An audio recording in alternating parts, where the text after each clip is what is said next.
Hello, everyone, and welcome to the Living Earth Collaborative Eco-Evo Bio Seminar. My name is Jan Salazar, and I'm one of the grad students in Jonathan Losso's lab at Washington University. And I have the pleasure to introduce my compatriota and our speaker for today, Ximena Bernal. Dr. Bernal is originally from Colombia, where she received her Bachelor of Science from Universidad de los Andes, Bogotá. When Dr. Bernal finished her Bachelor of Science, she started her Master of Science also in Universidad de los Andes before moving on to University of Texas at Austin to work for her PhD with Dr. Michael Ryan. Dr. Bernal started her career as a professor at Texas University, where she was an assistant professor. Currently, Dr. Bernal is an associate professor at Purdue University. To accompany her prolific academic trajectory, Dr. Bernal has received many awards within the field, including the Leadership Award and the Diversity Award of the Department of Biological Science at Purdue. Dr. Bernal's research is focused on the ecology and evolution of animal communication, particularly on the mating calls of frogs and toads. Dr. Bernal has published in some of the top journals in the field, including American Naturalist, Nature, Ecology and Evolution, Functional Ecology, among others. I personally can say that Dr. Bernal is one of the people that I hope to work with in the future, and I encourage other grad students to read about her work. I just want to remind you all in the audience to please leave any question you may have for Dr. Bernal in the chat section of the video, and we will relate it to them to Dr. Bernal at the end of the seminar. After the seminar, I would also like to remind you, all of you in the Living Earth Collaborative and WashU community, there will be a section where you can continue to chat with Dr. Bernal. Without any further ado, I will turn it over to you, Dr. Bernal, and thank you. Thank you so much, Jan, for that kind introduction. And yes, it warms my heart to be introduced by a compatriota. And I also look forward to working together, maybe in the future. And thank you, everyone that is here for this talk. I want to start first let me see. Oh, here we go. So I would like to first start the conversation by giving you a little bit of a flavor of the research projects that are currently ongoing in my lab.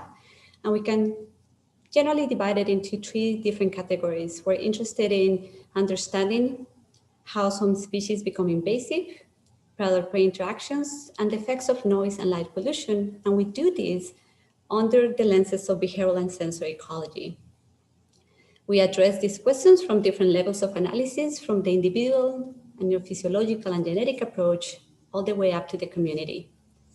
But today, I'm going to tell you a story that is mostly focusing on predator-prey interactions, and in particular, how natural enemies shape communication systems, which has been one of my research favorite projects. So to start the conversation, I have a sign here that says, please move this window, but I don't have a window. Okay, are you seeing the slides well?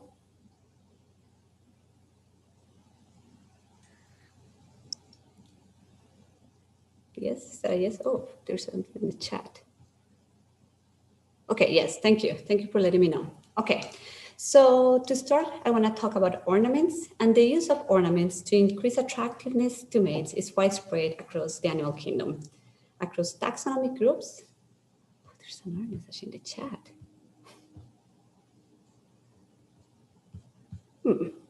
Okay.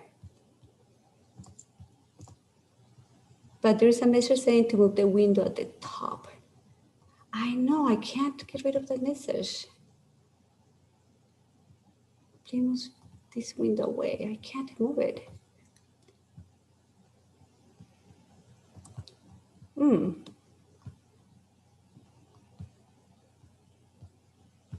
Any ideas of how I can move that? I'm not sure why it's showing up like that.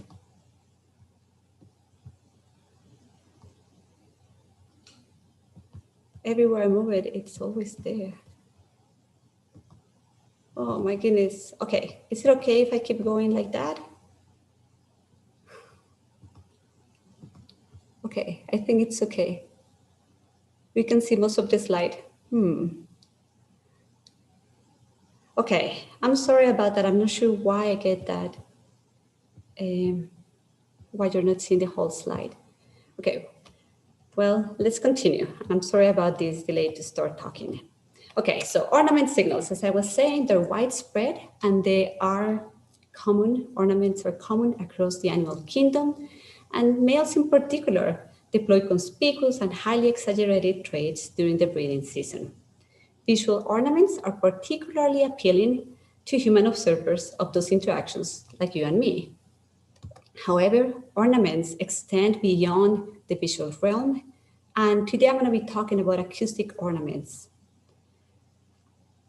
Across different groups, and in particular insects, frogs, and birds, they heavily depend on visual signals and use acoustic ornaments for communication. And many of you are familiar with the beautiful voices of birds. And this is an example. This is the superb lyrebird who, in addition of mimicking other birds that call in the area, will mimic sounds from the environment and add them to the calls to increase the attractiveness of the signals. So here we have adding a few. So here we had the superb lyrebird imitating the clicking sound of a camera and the alarm sounds of cars that they add to their normal calls to make them more attractive. As you are all in the Midwest, you are probably highly familiar with the cicadas that were calling very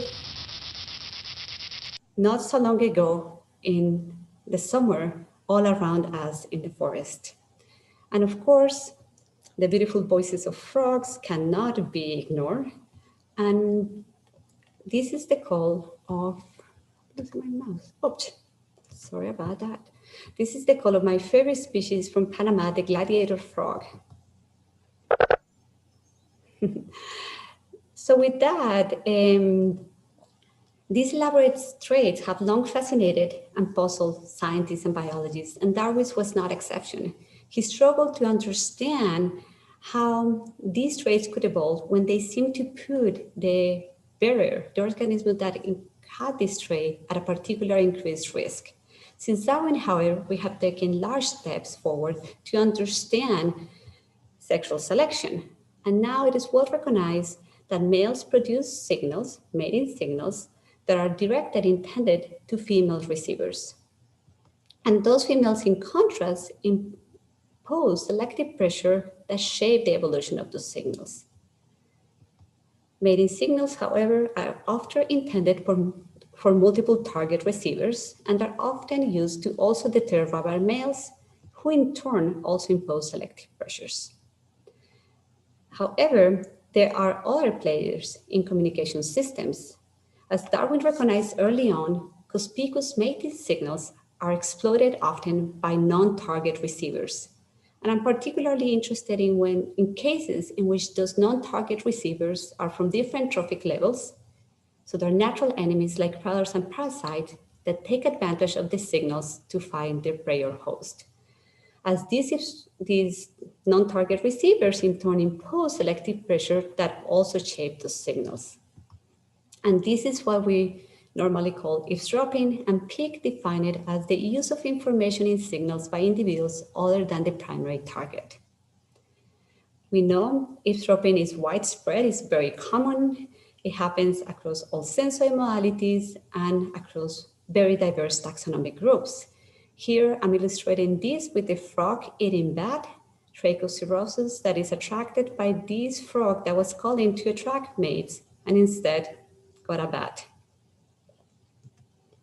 So the presence of eavesdroppers highlights how communication systems are more complex than traditional textbook descriptions of dyadic interactions between a signaler and a receiver.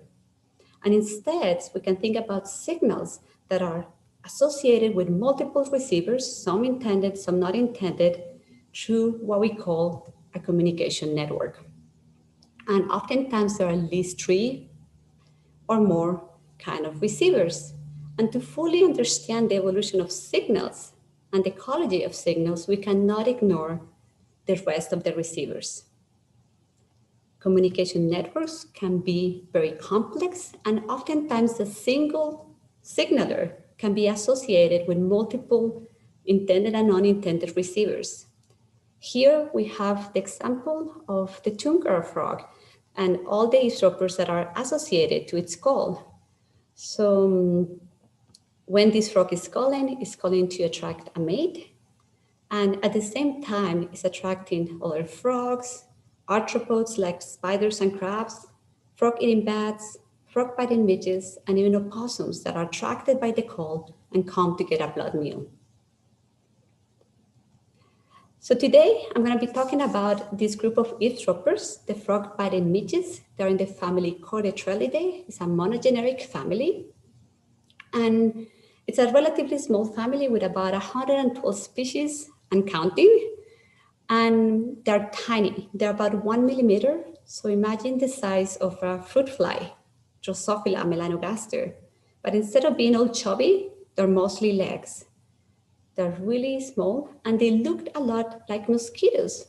And indeed, they're closely related to mosquitoes. So here we have Coretrellidae, the family of frog-biting midges in green, phantom midges, which is a really small family with less than 30 species, and Culicidae, true mosquitoes, which is a large family.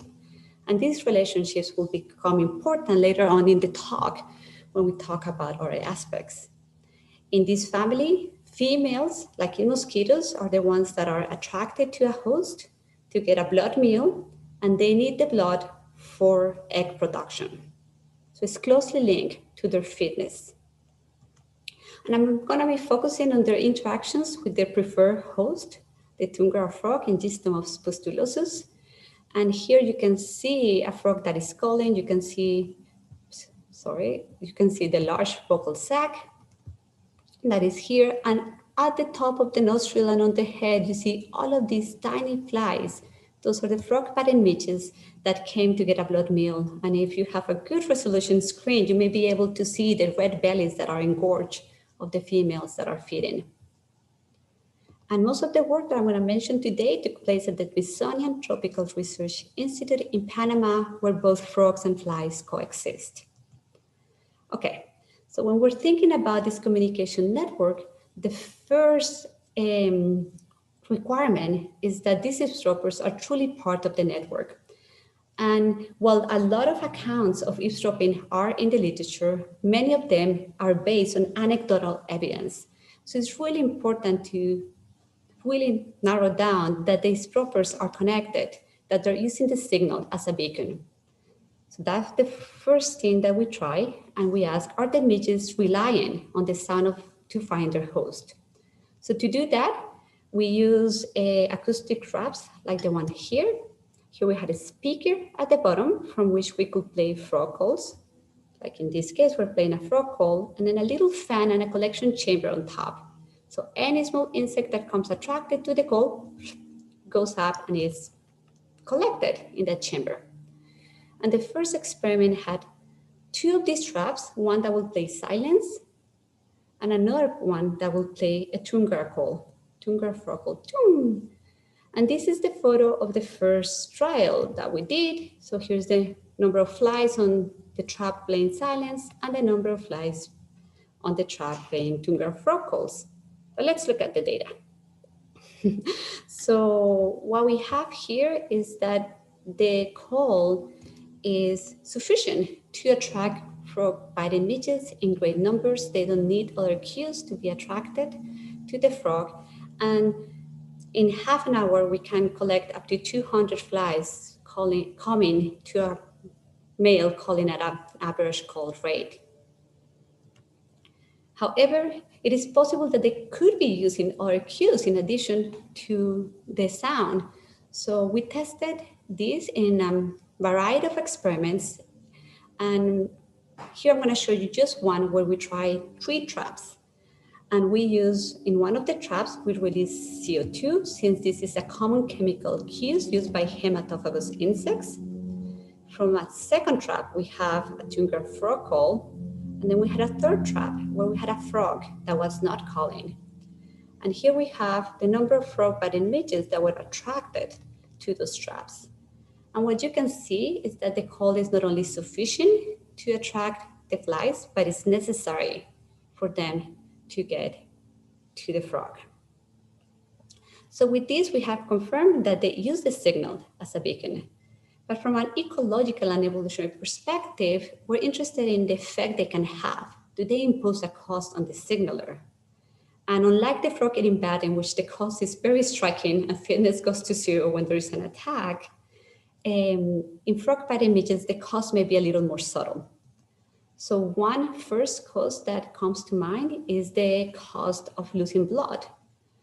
So we here estimated the loss of blood based on how much blood a midge can take, how much blood a tundra frog can have, and then how much blood do the midges take over the course of a night, in which they will call about 4 hours, which is pretty standard for these frogs.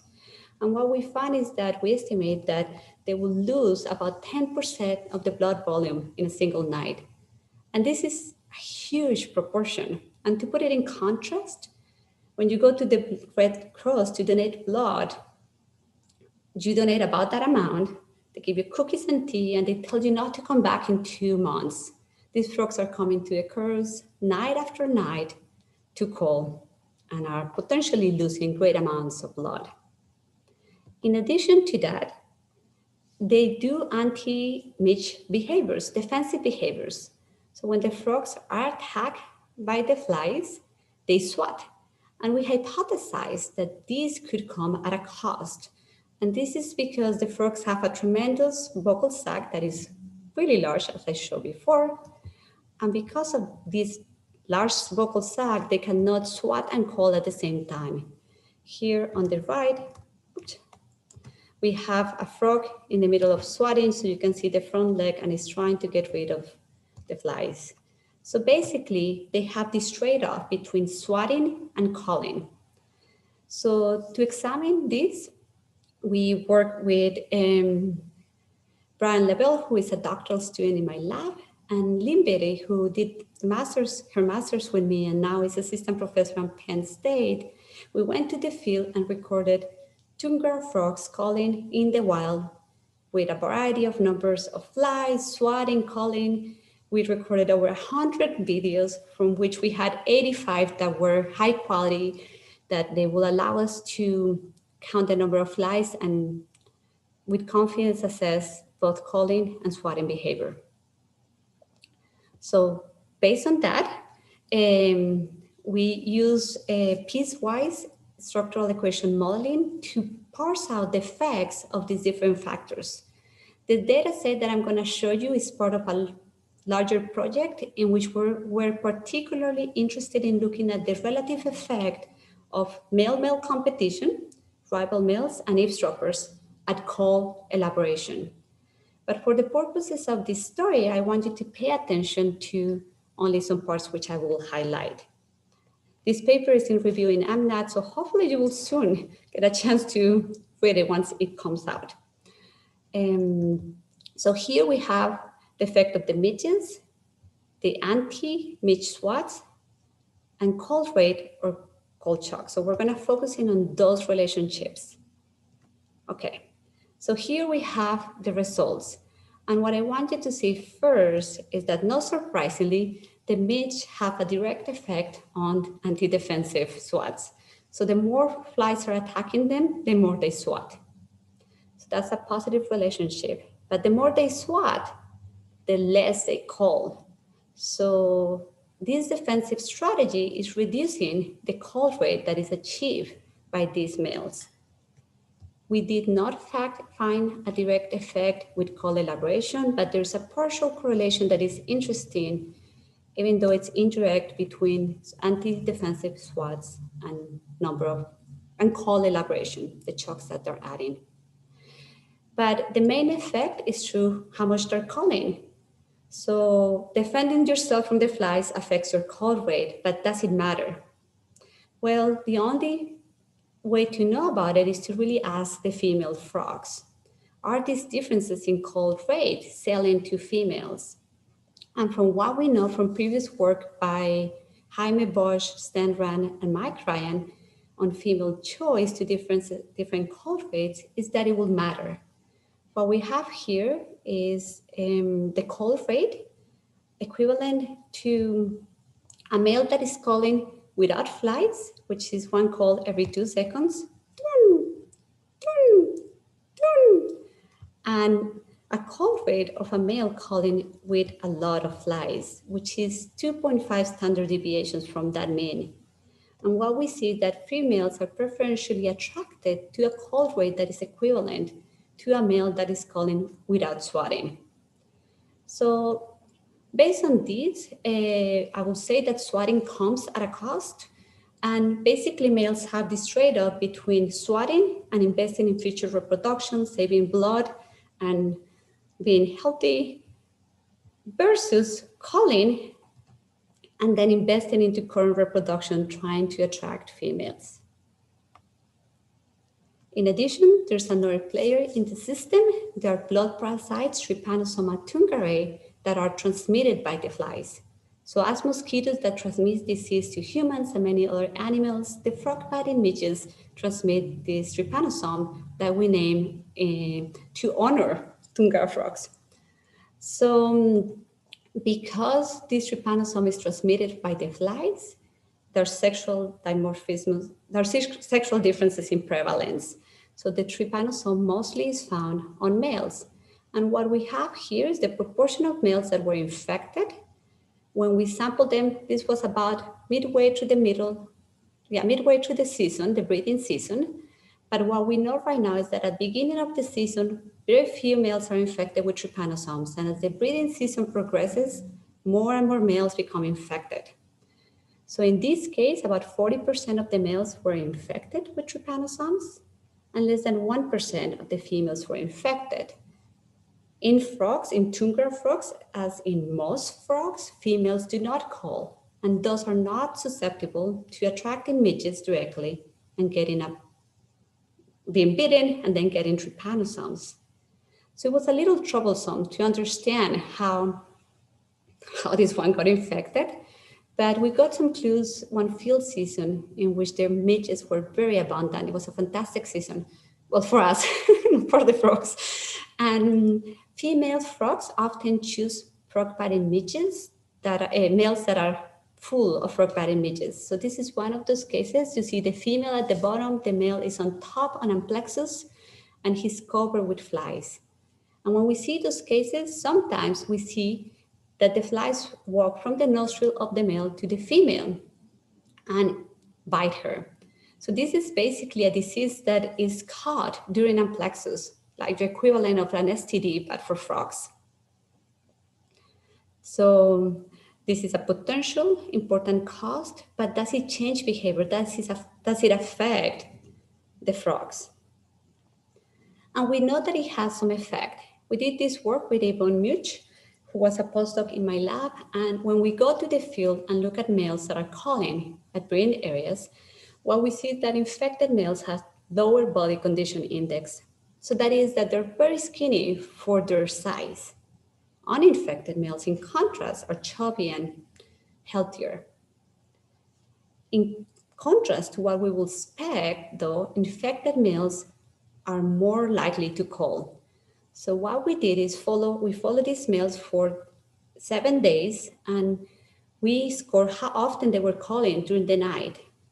So what we found is that infected males were more likely to be calling, despite being so skinny for their length. So this is interesting because calling more increases not only the chances to attract a female, but also increases the chances of attracting flies and the frog-eating bats in this system that are also eavesdroppers. However, because our data is correlational, we cannot tease apart two possible explanations. One option is that infection changes the calling behavior, so the males were healthy, chubby, and calling a little bit, but once they got infected, they got skinny and they increased their calling behavior. Alternatively, the males that were calling a lot could be the ones that got infected, and that's why they got trypanosomes. So with our current data set, we cannot tell apart those two explanations. And for this, we will need to do control experiments in which we selectively infect males and see the effect. In collaboration with Marta Teixeira from the Universidad de Sao Paulo, we have cultured of these trypanosomes, and if things were easy to moving ourselves between countries and moving things, we could start those experiments, which I think will be very valuable to fully understand what's happening in this system.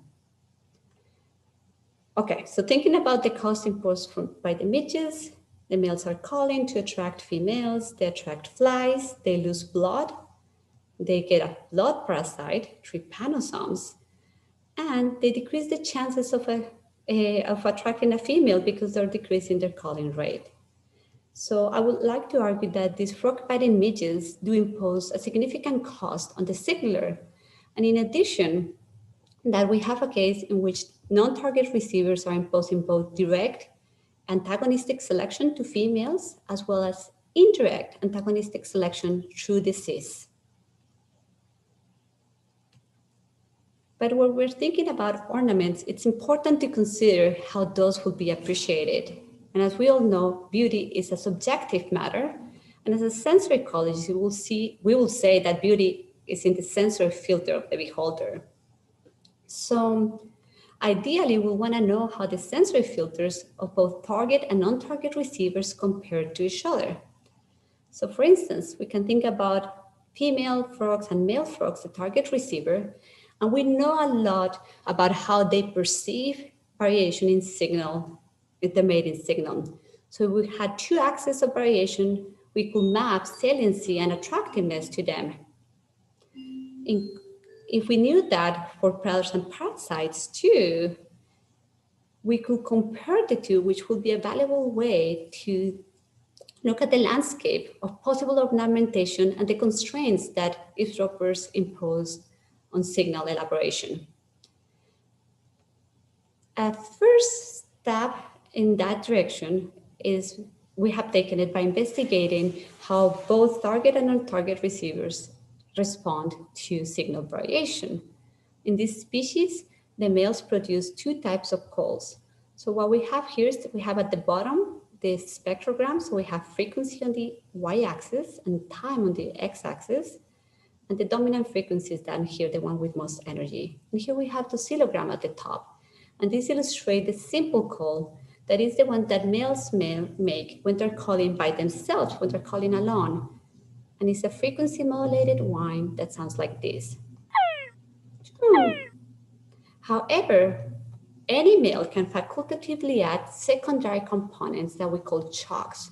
These ornaments at the end, and they can add from none to up to 7 chocks to a call. And this is how a whine plus 3 chocks sounds like. And that's why they're called tungara. Okay, so from earlier work that was done by Stan Rand and Mike Ryan, we know that females are preferentially attracted to males that produce complex calls. In addition, we know that the frog-eating bats are also preferentially attracted to those complex calls. So females and eavesdroppers are putting antagonistic selection on this trait. What about frog-biting midges? These new eavesdroppers, well, new for us in the system. And when we ask this question, we wouldn't even be sure that the frog-biting midges will be able to detect the chocks given their sensory system. Do they care? So to address that, we set up sound traps in which from one we play simple calls, tung, and from the other one complex call, tungaram. We did it with synthetic and natural calls, and in both cases we found that the flies were preferentially attracted to complex calls. This was done with speakers, so a few years later we follow up looking at the males in a natural chorus. So we went to small choruses up to 4 males, and on top of each male, we placed a collection trap. So we had the fan on top of a restricted male, and any insect that will come to that calling male will be trapped. In addition, we used a sound imaging device that was developed by Ikyu Aihara, who was leading this project as a postdoc and is now assistant professor at the University of Tsukuba. So he created this device that when the frog will call, a little light LED will turn on and based on the light pattern, we will know if it was a simple or a complex call. So we could see which midges, how many were each male in the chorus attracting. And what we found is that both call complexity and call rate increase midge attraction. So this is consistent with our previous studies, and what this shows is that these two traits, call complexity and call rate, are at the junction of the selective pressures imposed by females and by the eavesdropping midges. We have also looked at how these antagonistic selective forces can shape not only signal structure, but other unique calling traits. And my former grad student, Henry Leggett, looked at how they can lead to the evolution of unique signaling strategies like call synchronization. So we have shown that in another species of frogs from Panama and a frog from Japan, the different forces imposed by females and by eavesdroppers lead to unique strategies in which males will call almost at exactly the same time. But going back to the Dungar frog body midge system, we have a unique set of an intended receiver, the frog, the female or male frog, the midges, and the bats. And they all have converged on being attracted to Dungar frog calls and interesting to the preference for complex calls. And this is particularly interesting given that they all have very different sensory filters. So we know the bats have a classic cochlea, like a mammalian type ear. The frogs have the two inner ear organs like frogs have. And even though we're just learning how the midges are hearing, I can guarantee you it's not a frog-like or mammal-like ear. So how do we have this happening? And we can answer this question from different perspectives. And one of those is, how do flies start hearing frog calls? How did this happen? So to kind of address the evolution of eavesdropping, we've been looking at the use of sound across different contexts. So as I told you before, Corytralidae, the frog-body midges, are closely related to mosquitoes. And here we have Corytralidae in green. Those are the frog-body midges, and they use sound for foraging for eavesdropping frogs. We have the phantom midges, the small family that uses sound for mating, and Culicity mosquitoes that use sound for mating, which beg the question about whether frog-body midges will use sound in another context, and maybe that is related with their ability to hear frog calls. So to examine that, we look at how they use sound in mating, if they were, we didn't know. And this is the work that was led by Priyanka De Silva, who was a former doctoral student in my lab and now is a lecturer at the University of Peradeniya in Sri Lanka. So what we did is we look at Corytrella pendiculata, one species of frog-body midges, and we tethered them. So we were able to record with a near-field microphone the wing beats, so when they were flying. And we recorded the wing beats of a male, of a female, and then of a male interacting with a female and two males interacting with each other. So the first thing that we found is that the wing beats are sexually different, sexually dimorphic. So this is how the wing beats of a male sound like.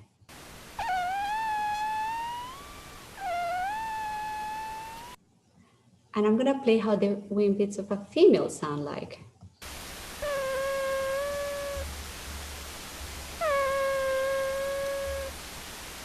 And I wish I could see you all at this time, because this is the time in the audience in which I can tell the people that just cringe and it's like, oh, and the ones that are like, oh. But hopefully you were able to perceive that they have different frequencies. The wing beats of the females are lower frequencies, what we perceive as pitch. So there are differences between the sexes, but what is more interesting is what happens when they are together. So this is an interaction between a male and a female.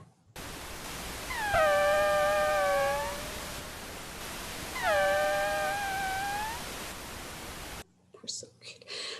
Okay, so it's a little hard to see on this spectrogram because of the background noise. So here I extracted the wing beats of the male in blue and the wing beats of the female in red. And when they're interacting, when they're flying and interacting in the swarm, they change the speed at which they're flying. They converge in the upper harmonics. So here you can see the convergence of the third harmonic of the male and the fourth harmonic of the female here. When there is this convergence, that's courtship behavior, and then after that they mate. In addition, when we have males interacting with each other rather than harmonic convergence, we see divergence. So here you can see two males interacting of different sizes, and you see one of the males, usually the smaller one, diverging in its harmonics from the other male. So these wing beats are equivalent to your bird calls, your frog calls. It's just wing beats for them. So with these, we know that they are actually using sound in mating. So with these, we suggested that mating is ancestral in this clade, and it opened the evolutionary door to be able to hear frog calls in this group of Corytralidae. So we proposed this 5 years ago with this evidence that they were using sound in mating. And since then, we have learned a lot more about chlicity. So these true mosquitoes, this group here, as I said, is a large family with about 3,500 species. And when we look in more detail, there's a lot of interesting stuff happening there. So here, I'm zooming it into chlicity. So what we have is frog-biting midges, Corytralidae here, the basal group, phantom midges, and different tribes of chlicity, of mosquitoes, all in light blue. And what we see is that there are few species of mosquitoes that also eavesdrop on frogs. On one hand, we have at least one species within Culicini, Culix territans, that seems to eavesdrop on frogs. And we also have a tribe, Rantinini, in which several species of mosquitoes have been shown to eavesdrop on frogs. And out of those, we're going to focus on Uranotenia loyi, who eavesdrops on frogs and is found in North America. What is really interesting is when we compare that with the use of sound in mating. As I said before, you can see most of the squares are red because many species across most chlicity are known to use sound in mating. However, even though in Uranotenia we knew that some species use sound for mating, those were species that did not eavesdrop on frogs. So we did not know if there was a species that will eavesdrop on frogs and use sound on mating or how that relationship was. So the first question was, do Uranotenia loyi use sound in mating? And this is the work that was done by undergraduate Bianca Rendon, who is now doing a PhD at Texas Tech University. We set up cameras 24/7 for a month, and they never swarm. They don't use sound in mating. So here's the description that we had for their mating behavior. The male would patrol, usually close or above water, and then they engage, they touch their legs, in which what seems to be a chemical interaction, then they mount and there's copulation.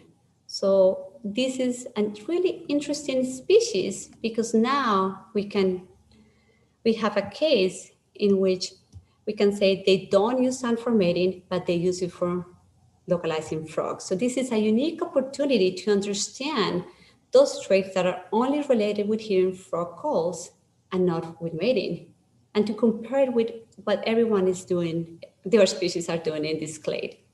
So the work I'm going to describe now is the work that is led by Hubert Pantoja, currently a postdoc in my lab. And first, we need to understand how do mosquitoes in general could hear frog calls and how they hear sound. So we know that mosquitoes in mating use their antennae to detect sound. So here we have the flagellum, which is here, and then the flagellum is connected with the second segment, the pale cell, that is a conglomerate of cells that we call the Johnston's organ.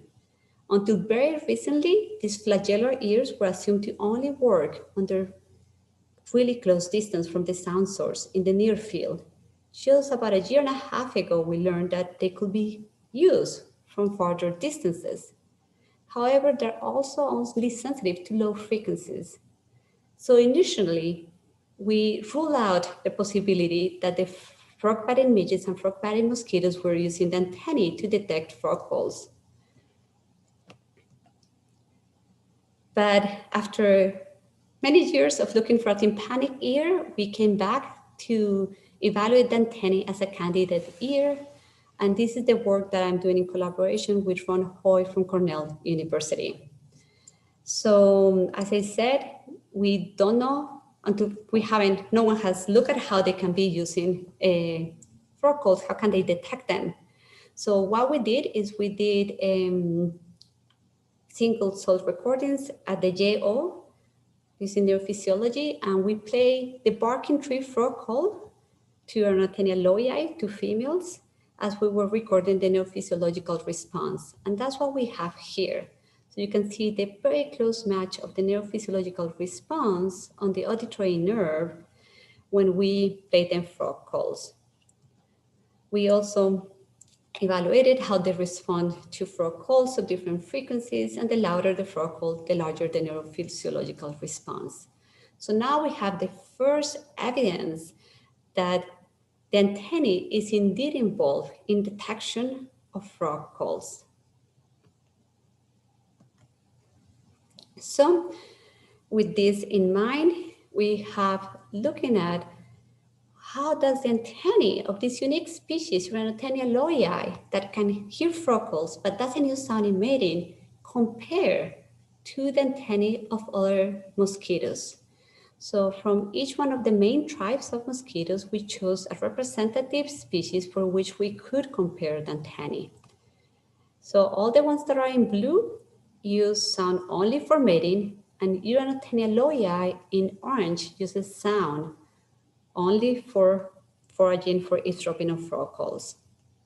And when we look at the morphology of the antennae, there's one obvious difference. In all the other species that use sound for mating, the antennae are sexually dimorphic, with males having highly plumose antennae. In Urbanization loyi, males have female-like antennae that have very few hairs. So this is interesting, and we thought could reflect their sensitivity to different frequencies. It's getting dark here. I'm gonna turn the light down very quickly. Okay, I'm back. So the first thing that we wanted to know is how do the antennae respond to sound, and if the differences in morphology that we're seeing are translated into difference in sensitivity.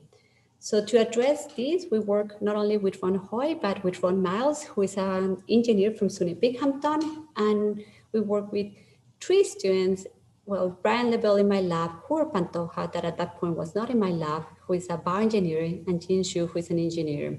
And we work in this anechoic chamber that is perfect for asking these questions because it has an ideal acoustic environment and a very low floor noise across a broad range of frequencies.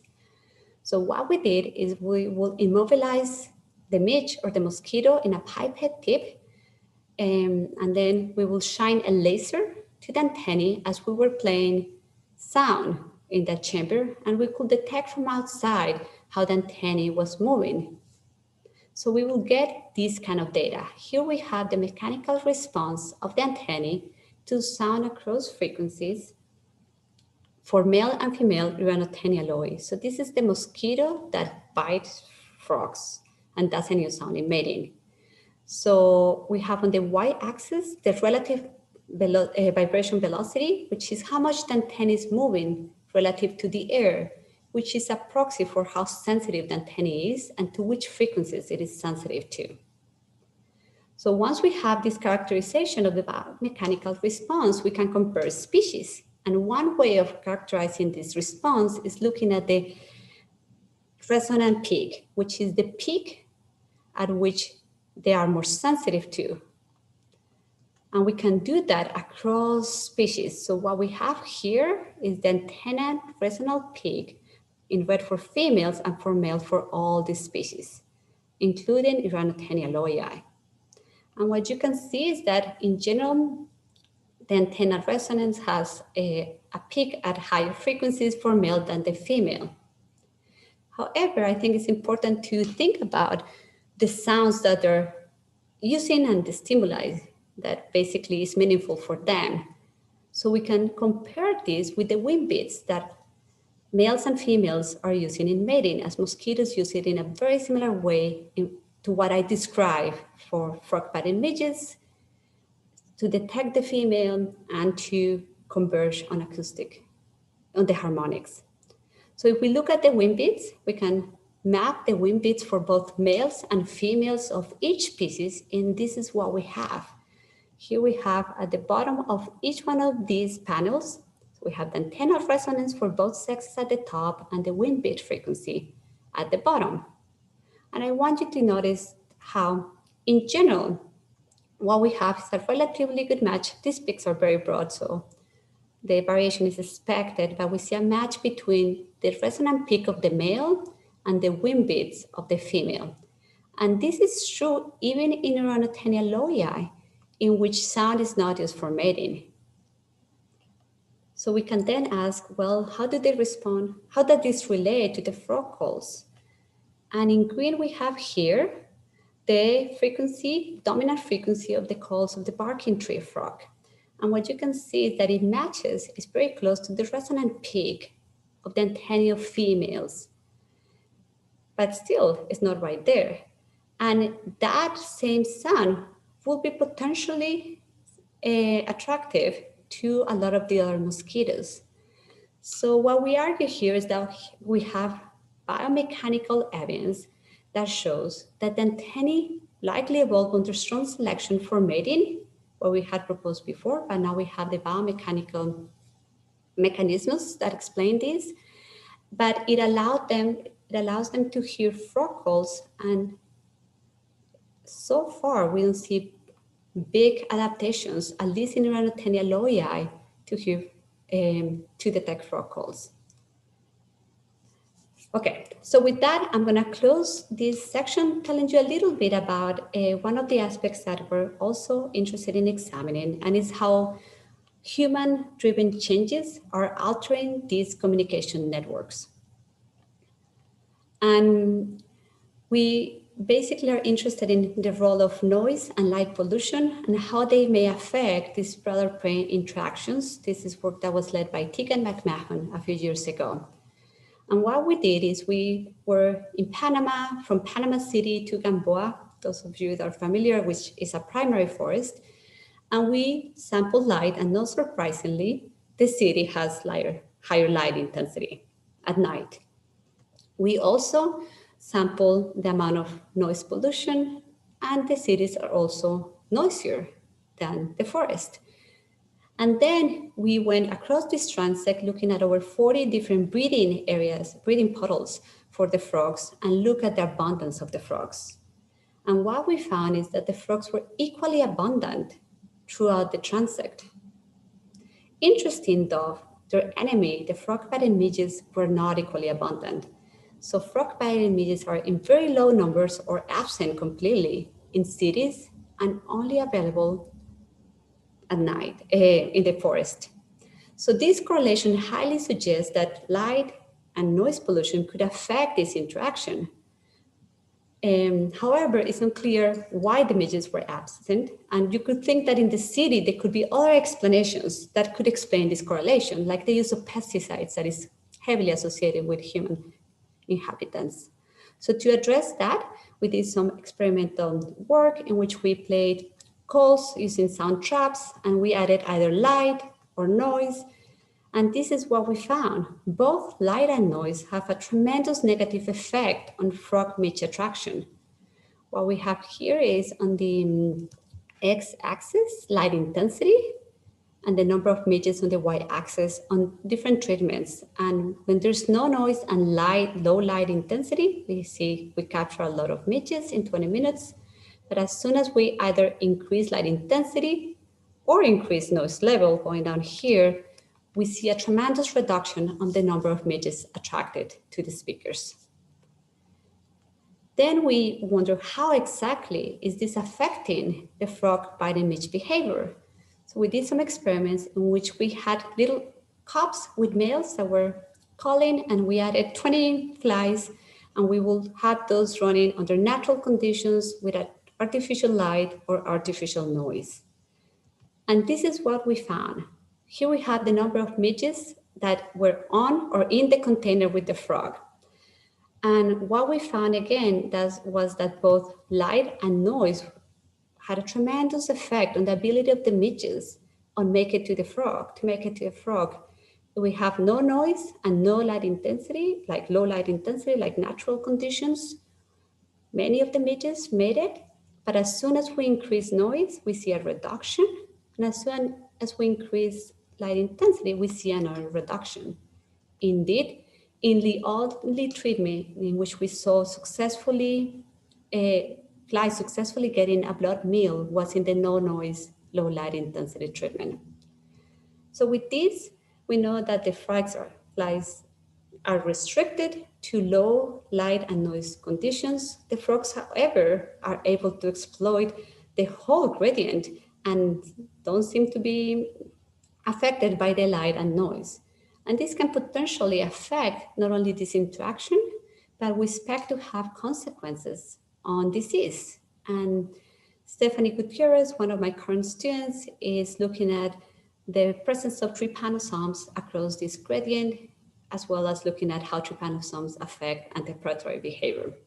So we don't have the answer to this yet, but I will expect that by not having the flies in the city, the frogs are not only escaping eavesdroppers, but also the disease they transmit. After that, we wanted to extend this and look at a broader area and the whole communication network involving not only the flies, but also the females and the bats. And this is the work that was led by Walter Hafker from Vienna. So we sampled a variety of places paired across not only the canal, but extending east and west. And what we found is we confirmed that midges don't really like the city. Interesting, the bats don't like it either. So there were very few bats attracted to frog calls in the city too. What I think is really interesting is what's happening with the females. The number of females that are attracted in the forest is much higher than the number of females that you will get in the city. And this is not due to differences in the size of the crows. The males are equally abundant at the crows, both in the forest and in the city. So what this means is that the per capita number of females is being reduced in the cities. So do they change how they call in the cities? Well, they do. Actually, males in the city have higher call rates, so they call more, and they have higher call complexity. They add more chalks. Is this a plastic response? Well, we took males from the forest and from the urban environment, and we make them call in each environment. And what we saw is that the changes in call rate were plastic. They will adapt it. And if we had the males from the city in the forest, they will soon recognize that there were bats all over and will decrease their call rate. In terms of call complexity, it was interesting because we saw how the males from the city in the forest reduced call complexity. But what is interesting is that the males from the forest, when they were placed in an urban environment, they did not increase their call complexity. Do the females care? They do, you bet. So if you ask a female which calls she would prefer, calls from city males or forest males, they're preferentially attracted to males from the city. So with that, in urban areas, we have an increase of sexual selection with a decrease in natural selection that is shaping the ornamentation of these signals. And males are thus able and they're increasing the ornamentation of their calls by adding chalks. Okay, so to conclude, I think eavesdroppers provide an interesting perspective into the effects of antagonistic selection, not only direct but indirectly through disease. We have discussed how it's really important to understand the mechanisms underlying signal detection. And I think that in this group it's really interesting how there's been co-option of hearing mechanisms from a mating context to a foraging context. And finally, noise and light pollution can have strong effects on communication networks. So with that, I would like to first thank all the undergraduates throughout the years that have been involved in these projects and have helped us collect data, as well as my collaborators and the funding agencies and my institutions. So with that, I'll be happy to answer any questions.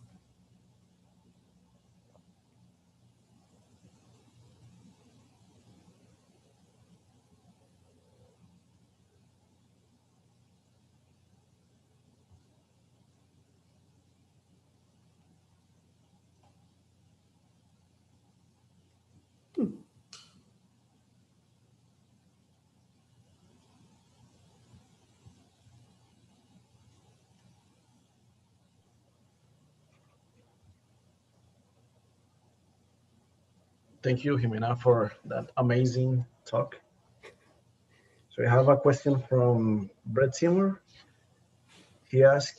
Brett asked, how far apart were the silent and the cold traps, within a meter or so, or they were quite far apart? He's curious about the acuity of the midges' hearing abilities. Yeah, that's an excellent question. And in the original experiment, the traps were 2 meters apart. Yeah, so they were 4 apart. And I have also done experiments looking at how accurate the flies are. And if you have a speaker that is about the size of a frog in a board that was 1 meter in radius, and I added sticky gel so I could tell when the flies landed. And most of the flies land directly on the speaker, so they're highly accurate. There's some variation on their errors that they make, but it's not associated with the type of call.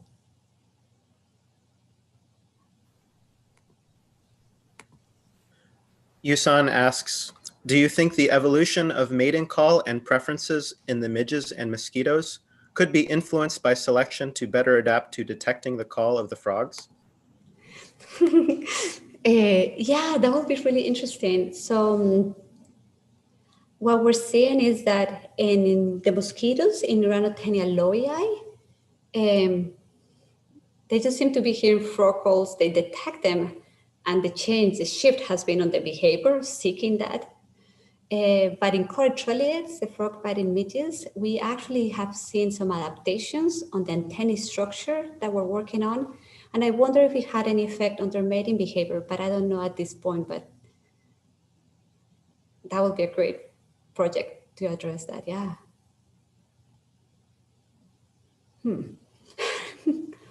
Susan also asked, is there a general pattern of the relative speed of evolution of sensory systems and evolution of ornaments signals?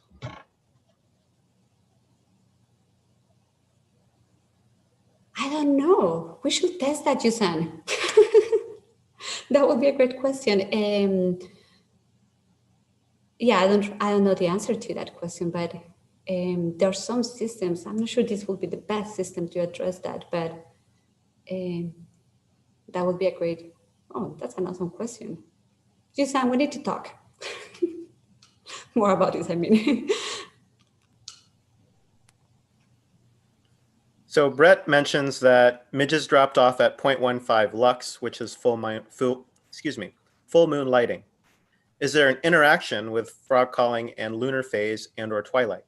If they were to call under full moon, they may avoid the midges. I'm so impressed by that. Yes, I looked that up, and I'm impressed that you know that. Yes, so it is interesting because the flies seem to be tremendously sensitive to light, even when we had them in the colony. Unless there was pitch black, they wouldn't mate. And we don't know why, like they wouldn't even move. So I agree the frogs could exploit that and try to call at night when there's full moon. I don't really know if they do it for other frogs.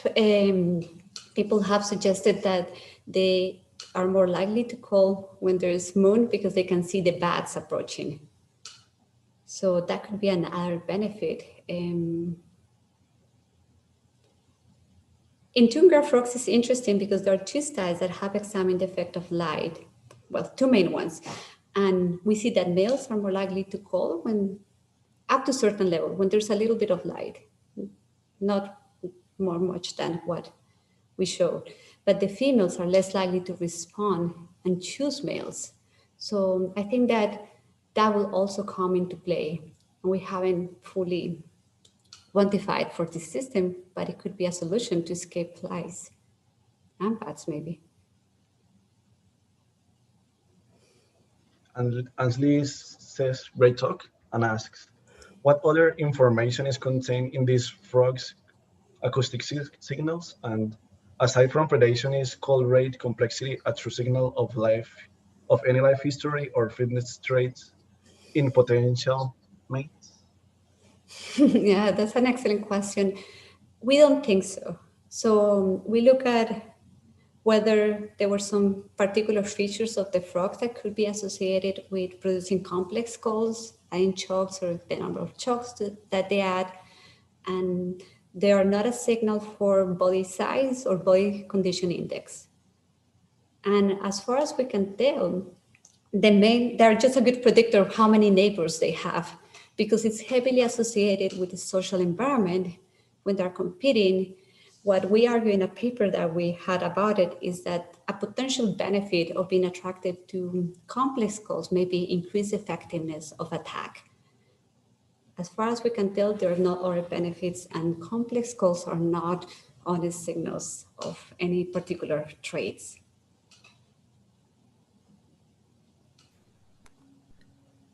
Okay, if there are no more questions, let's thank Dr. Bernal for her talk, and we can reconvene again in just a few minutes for the post-seminar reception. Thanks for joining. Thank you, everyone.